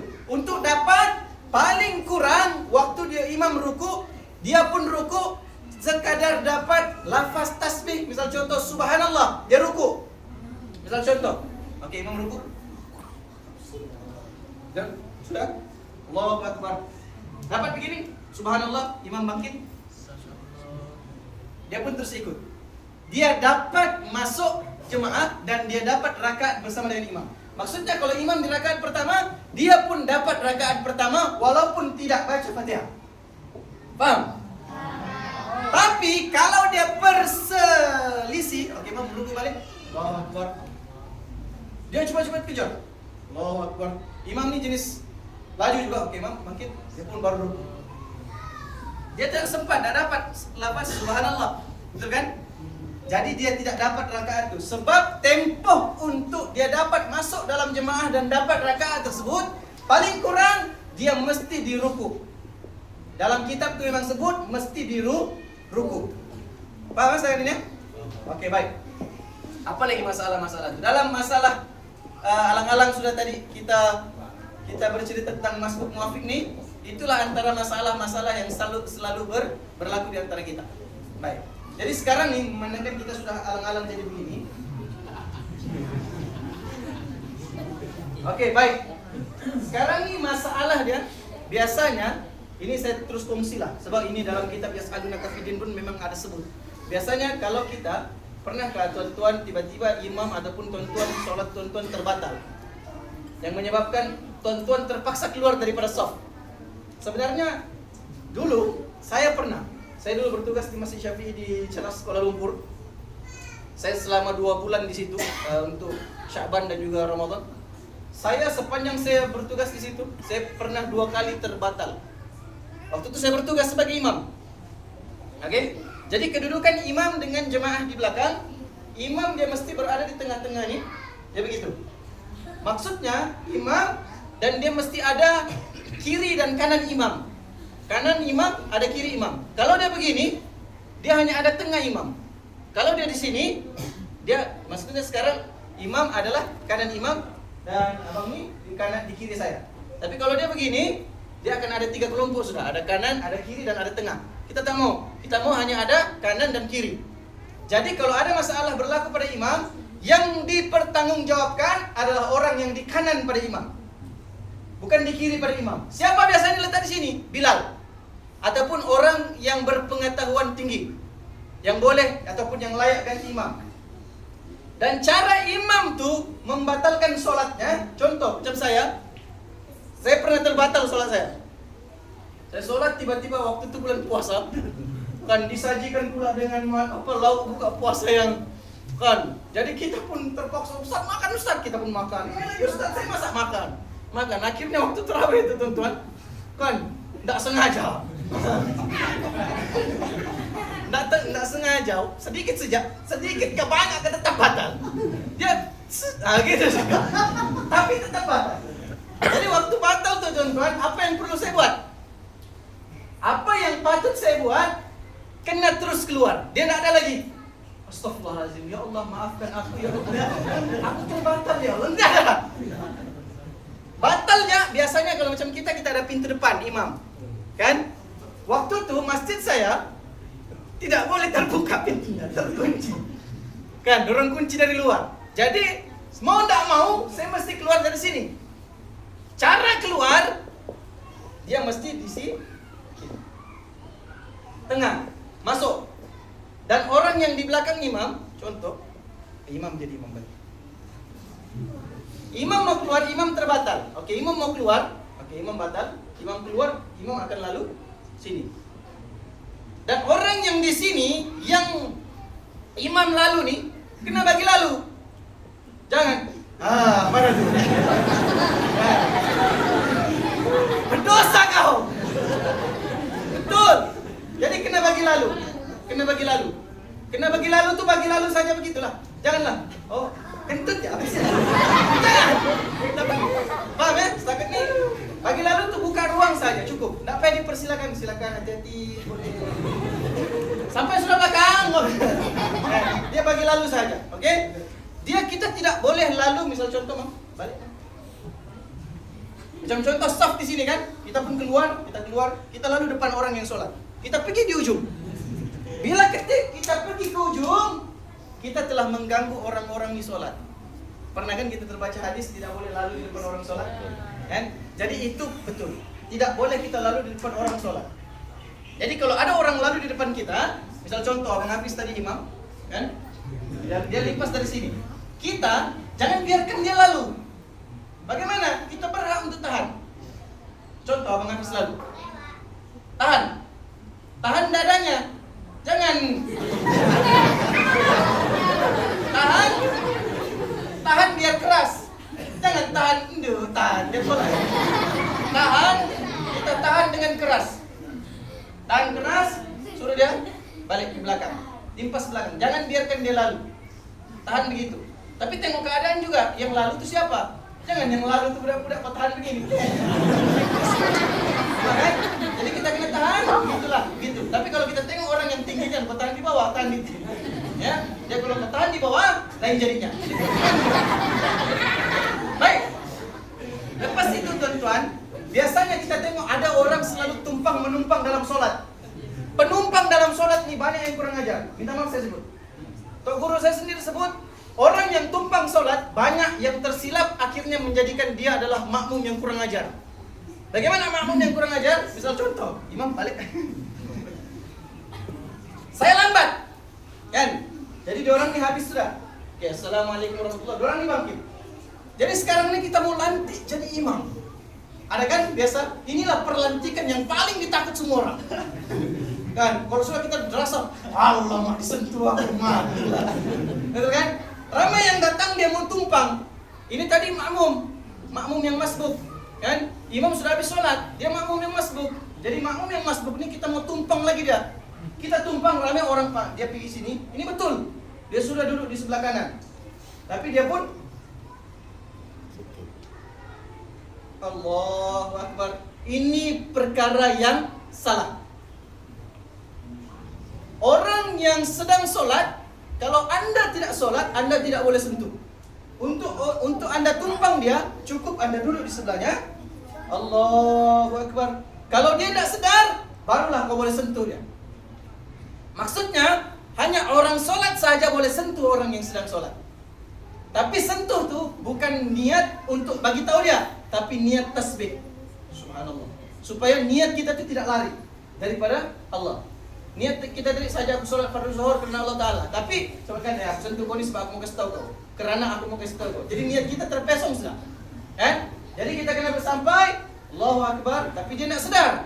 Misal contoh waktu itu waktu maghrib, tapi tidak berbunyi dia. Macam mana aku mau kasih tahu dia? Tidak kan kau bilang, bunyi sikit bro. Kau kena sentuh dia. Sentuh hanya sekadar sentuhan memadai. Janganlah kau sentuh. Kan ada yang sentuh diurut-urut sampai telinga kan. Gini-gini anggota kan. Jadi itu dia sentuh dia begitu. Paham ya tadi? Paham? Dan kita ini perbincangan yang betul-betul terakhir sudah. Tuan-tuan, dalam masalah ini memang ada disebut dalam kitab Yas'alunaka fid-din ketika mana kita sedang solat. Oke, boleh balik. Makasih ya. Oke, kasih. Waktu kita sedang solat, kan biasanya ramai orang dia meletakkan ini barang berharganya. Dia letak di belakang. Kan? Pas dia solat. Dia bagi salam bilang sudah. Kan?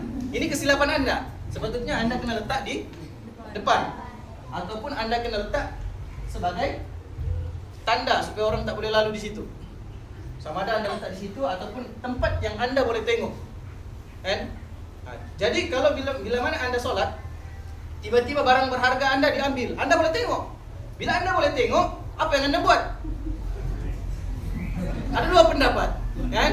Anda boleh batalkan terus solat Anda ataupun Anda boleh tangguh solat Anda. Maksud tangguh, maksud batalkan, takkanlah barang kita diambil. Allahu Akbar, barang kita. Barangku diambil. Kalau aku batalkan ini tahu lah enggak khusyuk nih. Aduh. Barangku. Kan?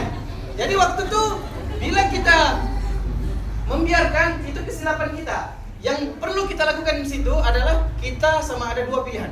Sama ada kita batalkan sholat kita ataupun kita tangguh sholat kita. Tangguh bagaimana? Oke, batal, kita batal lah. Batal, kita tangkap pencurinya, ambil, lepas itu kita sholat balik. Kalau yang tangguh, kita pun tengok barang kita diambil, kita tangkap pencurinya, kita bilang, oke aku tangguh sholatku, waktu itu kita rukuk misal contoh. Kita rukuk, tiba-tiba dicuri barang kita. Kita pun pergi tangkap pencuri, kita tangguh sholat kita tangkap pencurinya, ambil barang kita, lepas itu kita tangguh dari rukuk, kita terus sambung rukuk. Tapi dengan syarat, waktu itu di tempat itu lebih ramai orang jahat berbanding orang baik. Nah itu hebatnya dalam agama Islam nih, dalam kitab-kitab jauh yang lama, ataupun dalam kitab Yas'alunaka fid-din nih, masalah dalam beragama nih, semua ada cerita dalam. Maksudnya tadi, solat kau tangguh sebentar. Sebab kenapa? Ramai orang jahat di situ. Waktu itu kau sudah tangguh, kau rukuk, kau ambil, kau letak barangmu. Pas kau sambung rukuk, kau dan ada lagi pencuri lain. Dia ambil lagi, dibawa lagi barangmu. Kau tangguh tadi dalammu, kau tangkap pencurinya, ambil barangmu, letak balik, sujud. Waktu sujud ada lagi pencuri lain. Kan? Sujud kau tangguh lagi, buat begitu. Maksudnya lebih ramai orang jahat daripada orang baik. Jadi paham setakat ini, teman-teman? Pernah juga ya? Baik, jadi teman-teman, alhamdulillah kita sudah fase yang terakhir, betul-betul terakhir. Itu saja daripada saya. Sekiranya ada terkasar bahasa, tersindir kata, terbesar bicara, tertinggi suara, harap dimaafkan dari ujung rambut ke ujung kaki. Semoga kita bertemu lagi dan semoga teman-teman semua yang berada di sini dipermudahkan urusan dan diberkati oleh Allah, diberikan kekuatan untuk datang ke rumah Allah setiap hari, terutama yang laki-laki datang ke masjid ini untuk kita sama-sama meminta ataupun memohon keampunan sebagai tanda kita syukur dengan apa yang Allah telah berikan kepada kita. Sekian, wabillahi taufiq wal hidayah. Assalamualaikum warahmatullahi wabarakatuh. Waalaikumsalam.